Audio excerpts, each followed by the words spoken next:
بسم اللہ الرحمن الرحیم۔ گمنام ہیرو کے معزز ناظرین، السلام علیکم۔ دوستو، لائک ضرور کر دیا کریں، شکریہ۔ آئیے چلتے ہیں کہانی کی طرف۔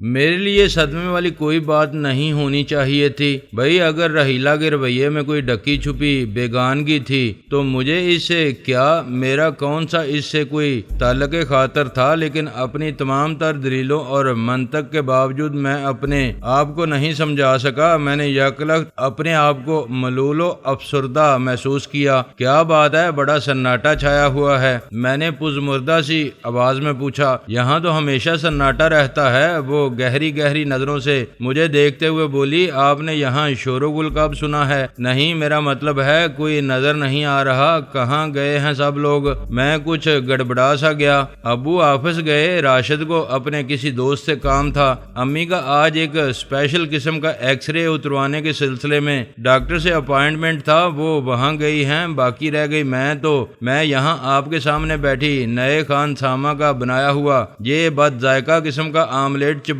رہی ہوں۔ یہ تو ہو گئی گھریلو صورتحال کی کمنٹری۔ اب یہ بتائیے گا کہ میرے سامنے بیٹھتے ہی آپ کا منہ کیوں لٹک گیا؟ اس کے لہجے میں اچانک ہی اس کی مخصوص شوخی لوٹ آئی تھی۔ مجھے یوں محسوس ہوا کہ سینکڑوں بجھے ہوئے کمکمے یکلخت روشن ہو گئے ہوں۔ میں دراصل تمہارے لہجے اور تمہاری آنکھوں سے جھانکتی ہوئی گہری سنجیدگی بلکہ سرد مہری دیکھ کر ڈر گیا تھا۔ میں نے صاف گوئی سے کام لیا۔ وہ بے ساختہ ہنس دی۔ میں چند منٹ کے لیے بھی سنجیدہ ہوتی ہوں تو جانے کیوں لوگ سہم جاتے ہیں بھائی، سورج سے تو لوگ صرف روشنی اور حرارت کی ہی توقع رکھتے ہیں نا۔ میں نے ایک آسودہ سی سانس لے کر کہا، اگر سورج بھی تاریکی اور ٹھنڈک پھیلانے لگے تو لوگ خوفزدہ تو ہوں گے نا۔ وہ ایک بار پھر بے ساختہ ہنسی۔ لڑکیوں کو چاند سے تشبیہ تو بہت سے لوگ دیتے آئے ہیں، لیکن آج پہلی بار کسی لڑکی کے لیے سورج کی تشبیہ سنی ہے، اور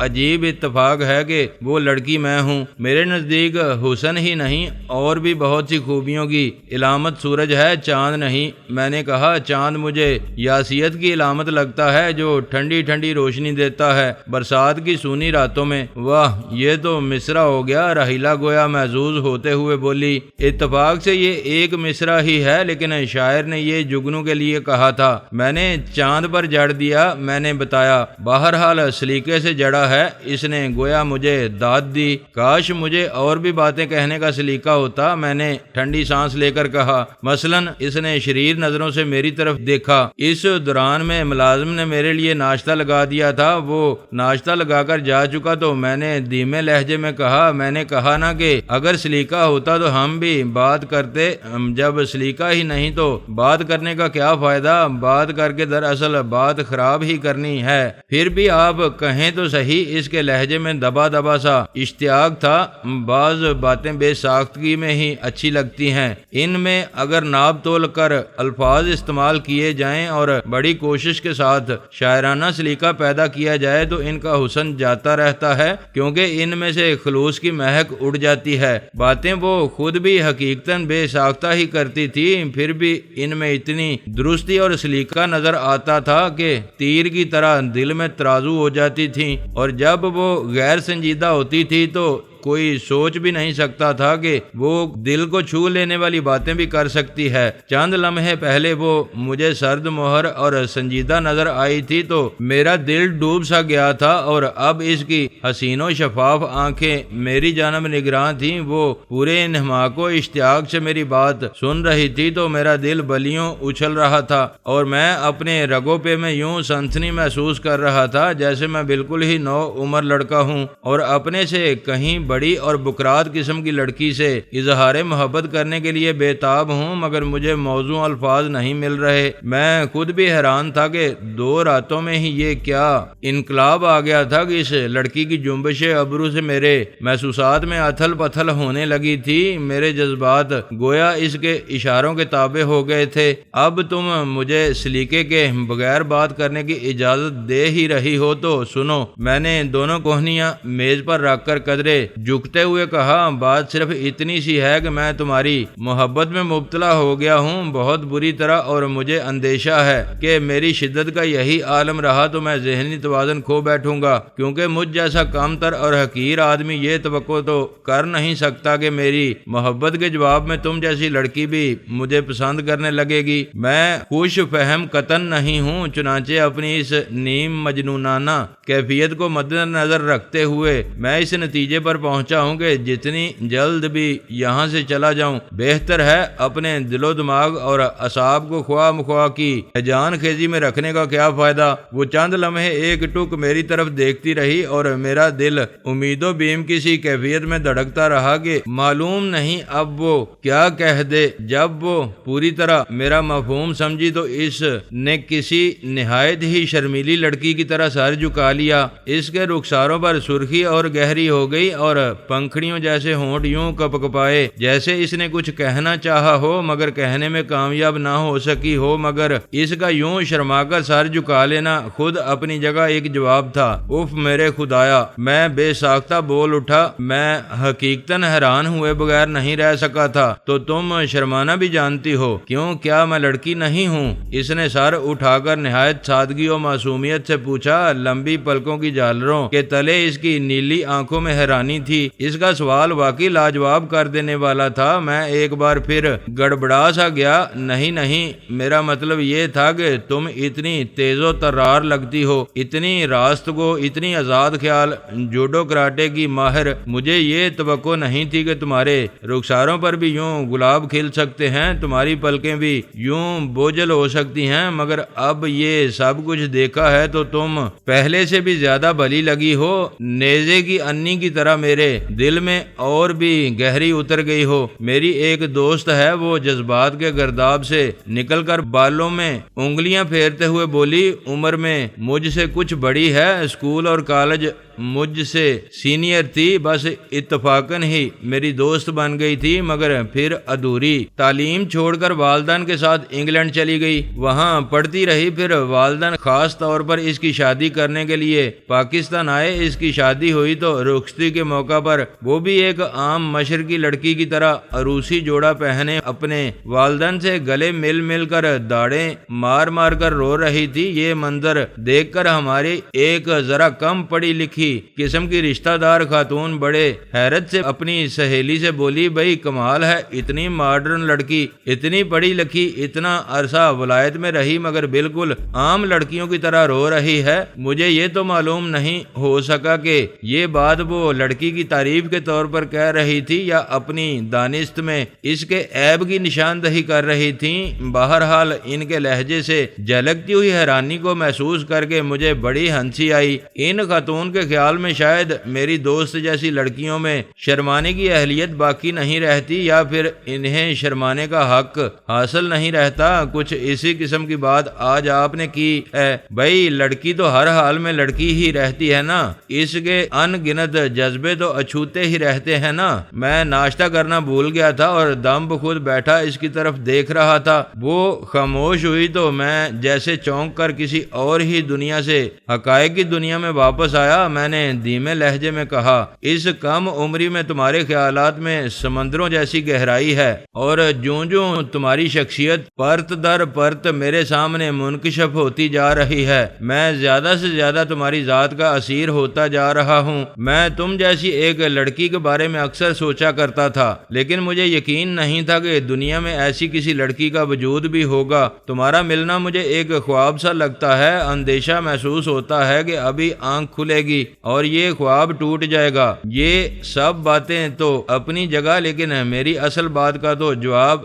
رہ ہی گیا۔ ہماری ملاقات اتنا کم وقت گزرا ہے، مجھے تم سے یہ پوچھنا بھی عجیب محسوس ہو رہا ہے کہ کیا تم نے بھی میرے لیے کچھ محسوس کیا ہے؟ ایک بار پھر اس کے رخسار گلابی سے سرخ ہو گئے، دوسرے لمحے سر جھکا کر بے مقصد سے انداز میں پلیٹ کو گھماتے ہوئے بولی، دل تو اپنا فیصلہ ایک لمحے میں دے دیتا ہے، مزید دیر تو عقل اور دماغ کی وجہ سے لگتی ہے، جو ہمارے سامنے شعوری قسم کے سوالات کھڑے کیے رہتا ہے کہ ہاں فلاں انسان میرا آئیڈیل تو ہے، لیکن کیا اس کے ساتھ میرا گزارا ہو جائے گا؟ ہم اسے پا کر کھو دینے پر مجبور تو نہیں ہو جائیں گے؟ یہ اور اس قسم کے سینکڑوں سوالات۔ میں تو دل کا فیصلہ جاننا چاہ رہا تھا، میں نے قدرے مضطربانہ لہجے میں کہا۔ دل کا فیصلہ تو آپ کے حق میں ہے، وہ بہت ہی دھیمے لہجے میں بولی۔ پھر اس نے قدرے ہچکچاہٹ کے ساتھ گویا وضاحت کرنے کی کوشش کی، افضل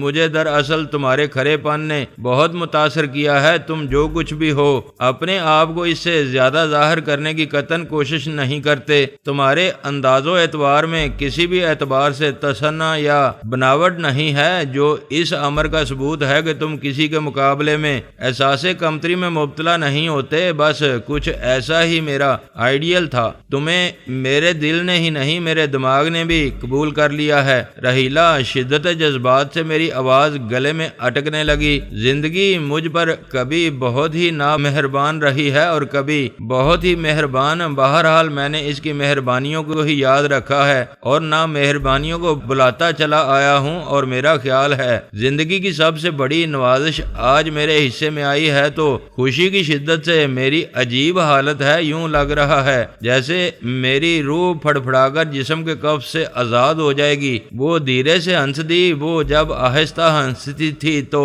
اس کی ہنسی بے حد مترنم اور کھنکدار ہوتی تھی، بالکل جل ترنگ کی طرح، یا پھر جیسے پیتل کی تھال میں یکدم بہت سے ننھے ننھے موتی آن گرے ہوں۔ پھر وہ سنجیدہ ہوتے ہوئے بولی، خدا نہ کرے کہ ایسا ہو۔ ہمارے درمیان خاصی چوڑی ڈائننگ ٹیبل حائل تھی، مگر اس کا مرمری ہاتھ میرے ہاتھ میں تھا، مختصر سا یہ سفید ہاتھ اس وقت روئی کے گالے کی طرح نرم تھا، مگر جب وہ جوڈو یا کراٹے کے ایکشن میں آتی تھی تو یہی ہاتھ گویا کلہاڑی کا پھل بن جاتا تھا۔ ایک لمحے کے توقف کے بعد وہ بولی، اپنے طبقے کے بہت سے لڑکوں سے مختلف مواقع پر میری ملاقات ہوتی ہے، ان میں سے کچھ سنجیدگی سے اور کچھ محض تفریح طبع کے خاطر میری جانب بڑھنے کی کوشش کرتے ہیں، لیکن وہ سب کے سب مجھے جعلی لگتے ہیں، مصنوعی اور سطحی سے۔ ان کی اٹھان اس قدر مادیت پرستانہ ماحول میں ہوئی ہے کہ جذبات اور محسوسات ان کے نزدیک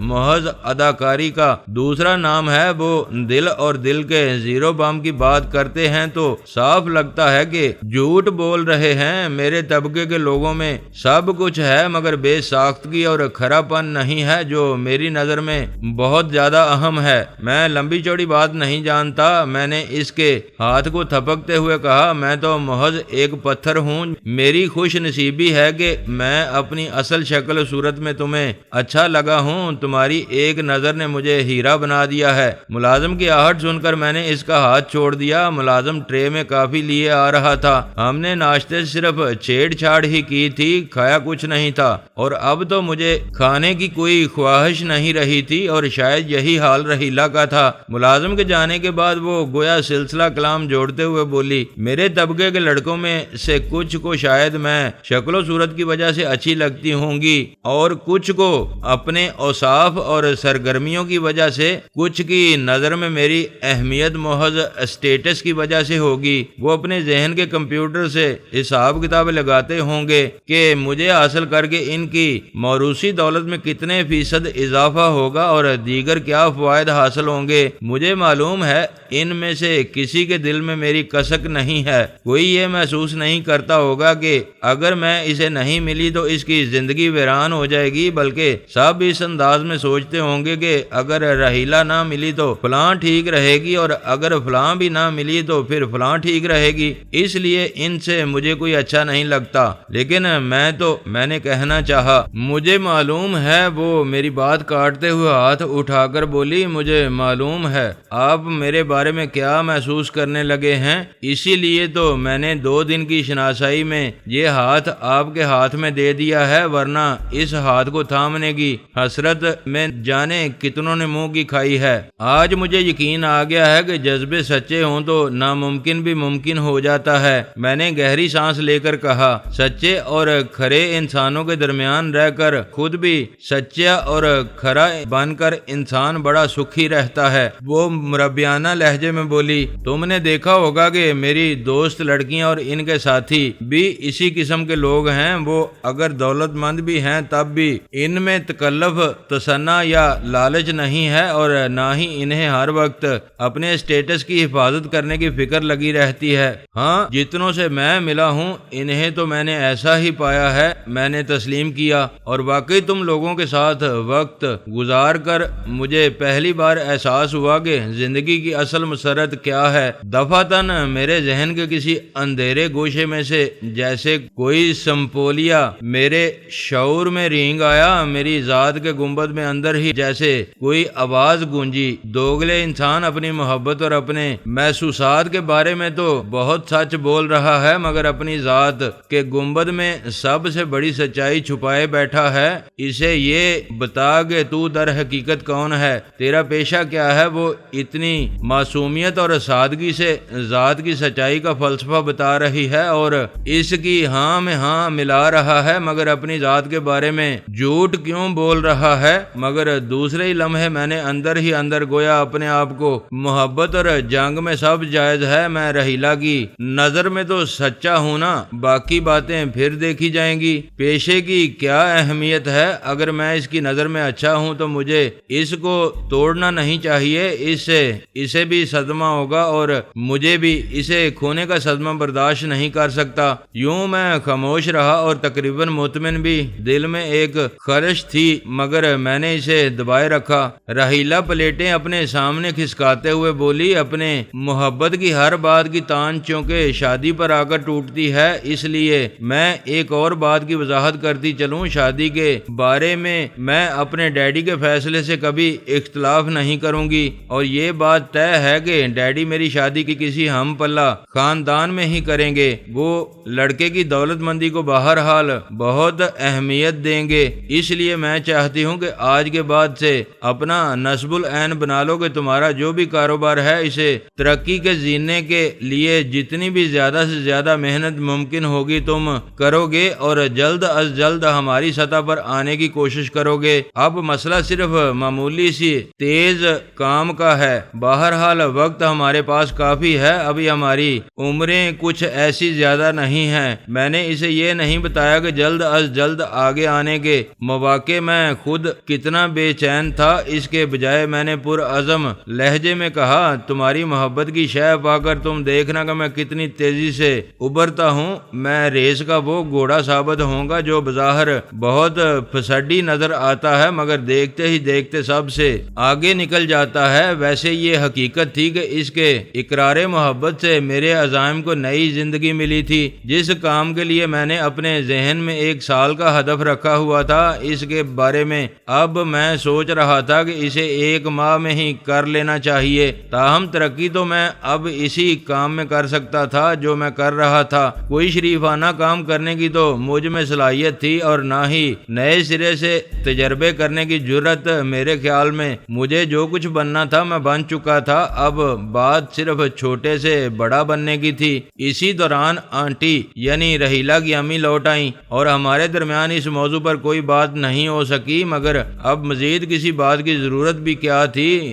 ہم تو گویا مستقبل بعید تک کے پروگرام بھی طے کر چکے تھے اور میں گویا ہواؤں میں اڑ رہا تھا۔ آنٹی کافی تھکی تھکی لگ رہی تھی۔ میں نے ان کی خیر و عافیت پوچھی۔ وہ اپنی کسی نامعلوم بیماری کی وجہ سے پریشان تھیں۔ شہر کے نہ جانے کتنے بڑے بڑے ڈاکٹر کتنے برسوں سے ان کا علاج کر رہے تھے اور بیماری کے بارے میں ہر ایک کی رائے مختلف تھی۔ میں نے نہایت خلوص سے ان سے ہمدردی کا اظہار کیا۔ یوں تو میں ان سے ملتے ہی ان کے لیے اپنے دل میں اپنائیت محسوس کرنے لگا تھا، لیکن اب تو اس اپنائیت میں کچھ زیادہ ہی اضافہ ہو چکا تھا۔ ان سے باتیں ختم ہوئیں تو مجھے احساس ہوا کہ میں نے ناشتہ تو کیا ہی نہیں تھا۔ رحیلہ معذرت کر کے ناشتے کی میز سے اٹھ کر جا چکی تھی۔ میں نے ٹھنڈی ہو جانے والی چیزیں واپس کر کے ملازم سے دوبارہ ناشتہ منگایا اور اسی لمحے مجھے احساس ہوا کہ آنٹی نے گہری نظروں سے میری طرف دیکھا تھا۔ شاید ایک لمحے کے لیے انہوں نے سوچا تھا کہ آخر میرے سامنے رکھا ہوا ناشتہ کیوں ٹھنڈا ہو گیا تھا، کون سی ایسی ضروری باتوں میں مصروف رہا تھا میں۔ تاہم میں نے ان کی نظر کو زیادہ اہمیت نہیں دی۔ رحیلہ کی نظر میں اپنی محبت کی قبولیت کے بعد مجھے دوسری باتوں کی پرواہ کم رہ رہ گئی تھی۔ میں ناشتے سے فارغ ہو کر اپنے کمرے کی طرف جانے کے لیے سیڑھیوں کے قریب پہنچا تو رحیلہ سے سامنا ہوا۔ وہ تیار ہو کر کمرے سے نکل رہی تھی، مجھے سیڑھیوں کی طرف جاتے ہوئے دیکھ کر بولی، آپ کہاں گوشہ نشین ہونے جا رہے ہیں؟ ہم تو آپ کو شہر کی سیر کرانے کا پروگرام بنائے بیٹھے ہیں۔ زہے نصیب، میں نے فوراً سیڑھیوں سے واپس مڑتے ہوئے کہا، اس سے زیادہ خوشی کی بات میرے لیے کیا ہوگی کہ مجھے تم جیسا گائیڈ میسر ہو سکتا ہے گائیڈ اسے اپنی خوش بختی محسوس کر رہا ہو کہ ایک طویل انتظار کے بعد تم جیسا مہمان میسر آیا۔ وہ مخمور سے انداز میں ایک نظر میری طرف دیکھ کر مسکرائی۔ باہر جانے کے لیے ہم دوبارہ ڈائننگ روم سے ہی گزرے تو میں نے آنٹی کو وہیں بیٹھے دیکھا۔ وہ سر جھکائے نہایت ہی بے دلی سے کچھ کھانے کی کوشش کر رہی تھیں۔ ممی، میں افضل صاحب کو شہر کے کچھ مشہور مقامات کی سیر کرانے لے جا رہی ہوں، رحیلہ نے ڈائننگ ٹیبل کے پاس سے گزرتے وقت گویا محض اطلاعاً کہا۔ انہوں نے سر اٹھا کر پرخیال سی نظروں سے ہماری طرف دیکھا اور دھیمے لہجے میں کہا، بہتر ہوتا کہ راشد کی واپسی کا انتظار کر لیتی، اسے بھی ساتھ لے جاتی۔ میں نے محسوس کیا تھا کہ رحیلہ سے ہر کوئی دب کر ہی رہتا تھا اور دب کر ہی بات کرتا تھا، اسے واضح لہجے میں کبھی کوئی ہدایت نہیں دی جاتی تھی۔ مجھے معلوم ہے وہ کہاں گیا ہے، رحیلہ خشک سے لہجے میں بولی، میں راستے میں اسے دیکھتی چلوں گی، اگر وہ مل گیا تو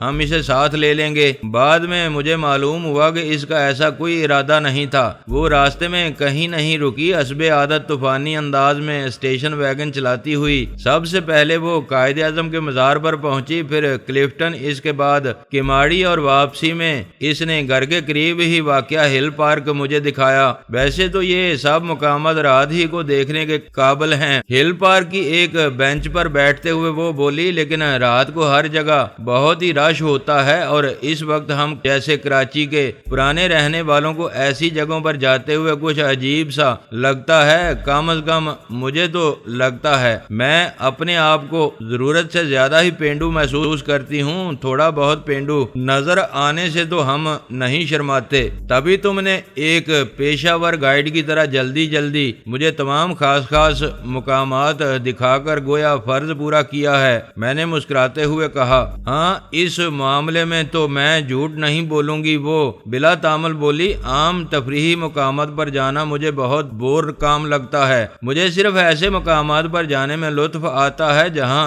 کسی قسم کی سنسنی خیزی کوئی ایڈونچر ہمارا منتظر ہو۔ ایڈونچر تخلیق کرنا بعض اوقات اپنے ہاتھ میں بھی ہوتا ہے، میں نے کہا۔ مثلا کماڑی سے منوڑا ہم کشتی میں بیٹھ کر گئے، حالانکہ ہم چاہتے تو تیرتے ہوئے بھی جا سکتے تھے۔ کلفٹن جا کر ہم ادھر ادھر سے سمندر کا نظارہ کرنے کی بجائے دوڑتے ہوئے کسی اونٹ یا گھوڑے سے شرطیں باندھ کر دوڑ لگا سکتے تھے، یا پھر ان 4-5 لفنگے قسم کے نوجوانوں سے جھگڑا شروع کر سکتے تھے جو بار بار ہمیں گھورتے ہوئے گزرتے ہیں۔ حتیٰ کہ اس وقت بھی ہم ایڈونچر کا لطف اٹھا سکتے ہیں۔ ہم خاصی بلندی پر بیٹھے ہیں، پارک کے اس سرے پر جا کر ہم نیچے چھلانگ لگا سکتے ہیں اور پہاڑی پر سے لڑکتے ہوئے نیچے سڑک پر پہنچ سکتے ہیں۔ ہنستے ہنستے اس کی گردن پیچھے کو جھک گئی، اس کے تراشیدہ بورے بال ہلکی ہوا میں لہرا رہے تھے اور ڈوبتے سورج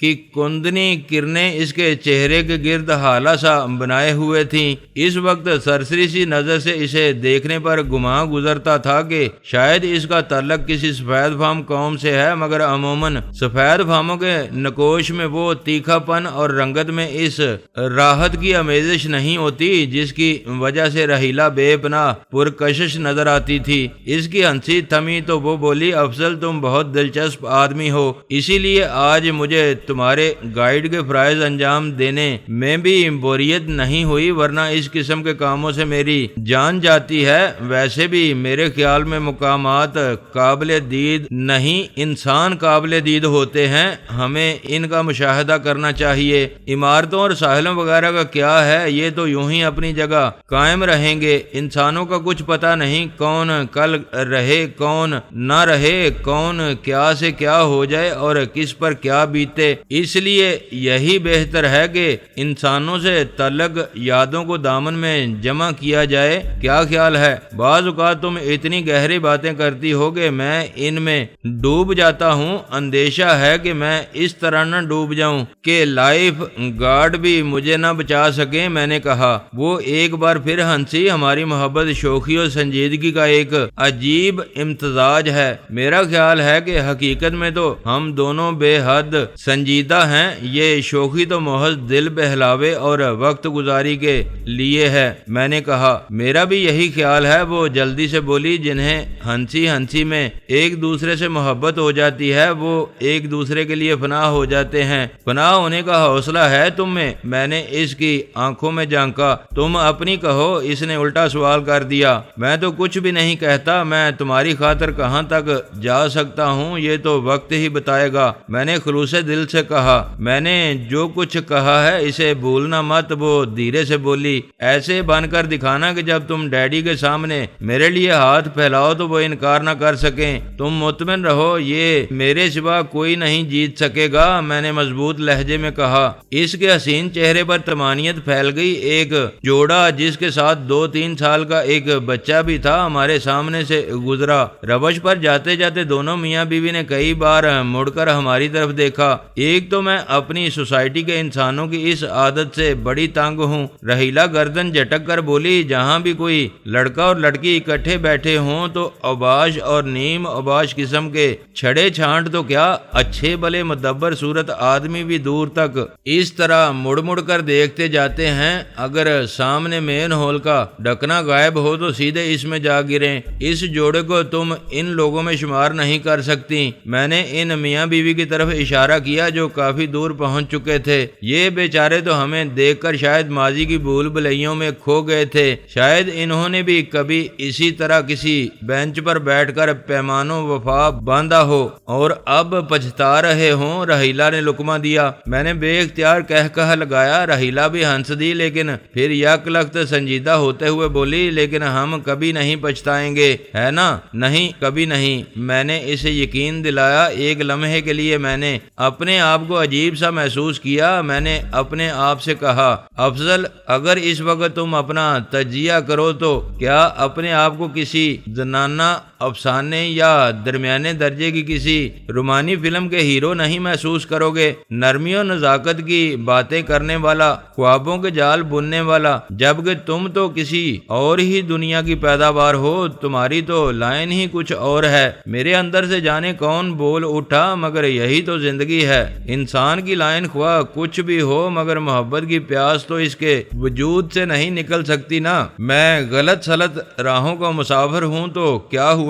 کیا مجھے محبت کرنے کا حق حاصل نہیں؟ اگر حق حاصل ہے تو پھر اپنے آپ سے شرمانا کیسا؟ محبت تو سبھی تقریباً اسی طرح کرتے ہیں اور پھر ہماری محبت تو نری افسانوی بھی نہیں۔ ہم تو بے اختیار ایک دوسرے پر مر مٹنے کے ساتھ ساتھ اختیاری اور شعوری طور پر بھی زندگی کی کچھ گتھیاں سلجھا رہے ہیں، مستقبل کے کچھ منصوبے بنا رہے ہیں، عملی دنیا کے تقاضے پورے کرنے کے لیے اپنے آپ کو تیار کر رہے ہیں۔ یہ سب کچھ تو سبھی کو کرنا ہوتا ہے نا، گھر تو سبھی کو بسانا ہوتا ہے نا۔ اپنے اندر کی اس بحث و تمیز سے مطمئن ہو کر میں نے مسکراتے ہوئے رحیلہ کی طرف دیکھا۔ وہ ظالم جیسے 2 دن کی ملاقات میں ہی مجھے پڑھنا سیکھ گئی تھی۔ ایک ہی نظر میں گویا میری روح میں جھانکتے ہوئے بولی تم نے ابھی دل ہی دل میں کوئی اہم فیصلہ کیا ہے نا؟ میں نے اس بات میں سر ہلایا۔ ہاں جانے کیوں اچانک ہی مجھے خیال آیا تھا کہ اس طرح پارک کی ایک بینچ پر بیٹھ کر عہد و پیمان کرتے ہوئے ہم بے وقوف اور چیپ تو نہیں لگ رہے۔ وہ بے اختیار ہنسی۔ بخدا یہی خیال میرے دل میں آیا تھا۔ کالج کے زمانے میں بھی خیر ہمارے طبقے کی لڑکیاں ذہنی طور پر بڑی میچور ہوتی تھیں اور افلاطونی قسم کے عشق میں شاذ و نادر ہی کوئی لڑکی مبتلا ہوتی تھی، لیکن بدقسمتی سے اگر کوئی مبتلا ہو ہی جاتی تھی تو ہم جیسی لڑکیاں اس بیچاری کا جینا دوبر کر دیتی تھیں۔ اس بیچاری کا یہ عالم ہوتا تھا کہ عشق میں منہ سوکھا ہوا ہے، راتوں کو اختر شماری ہو رہی ہے، ہر المیہ گانے پر آہیں بری جا رہی ہیں، ہجر و وصال کے موضوع پر شعر جمع کیے جا رہے ہیں، محبوب کو پیغام بھیجنے، ایک جھلک دیکھنے یا ملاقات کرنے کے لیے مواقع ڈھونڈے جا رہے ہیں۔ ادھر ہمارا یہ عالم ہوتا تھا کہ اس بی بی کو دیکھ دیکھ کر ہنس کر دوہرے ہوئے جا رہے ہیں اور حسب توفیق اس کو سمجھا رہے ہیں اور اب یونیورسٹی میں آ کر تو اور بھی ذہنی پختگی آ چکی ہے، خصوصاً ہمارے طبقے کی لڑکیوں میں۔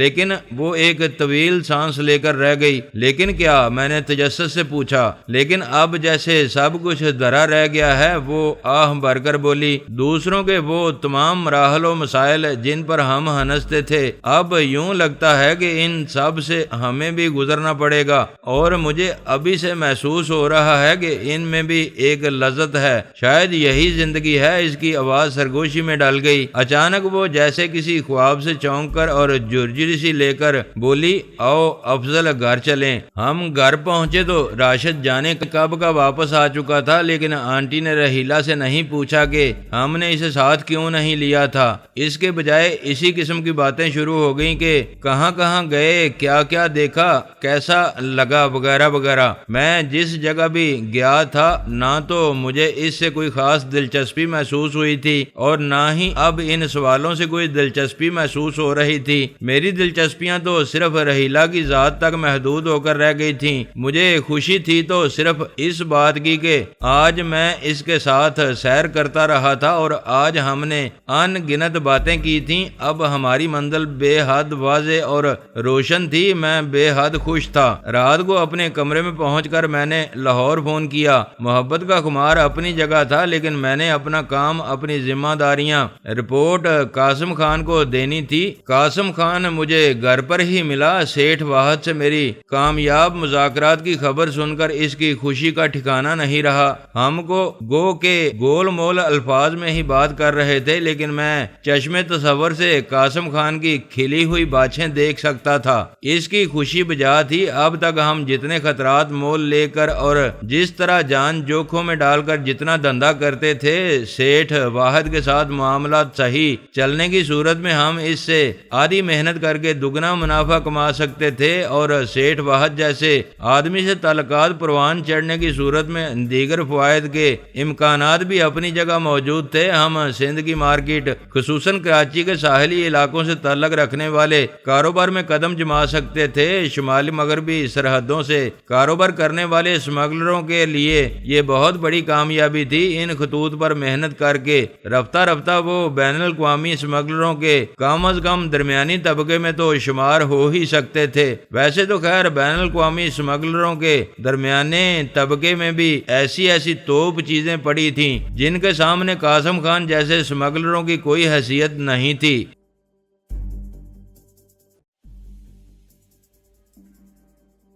دوستو ویڈیو کو لائک ضرور کر دیا کریں۔ ISI پاک آرمی زندہ باد، پاکستان پائندہ باد۔ معزز ناظرین، اپنا خیال رکھیے گا اور اپنے اس چینل کا بھی شکریہ۔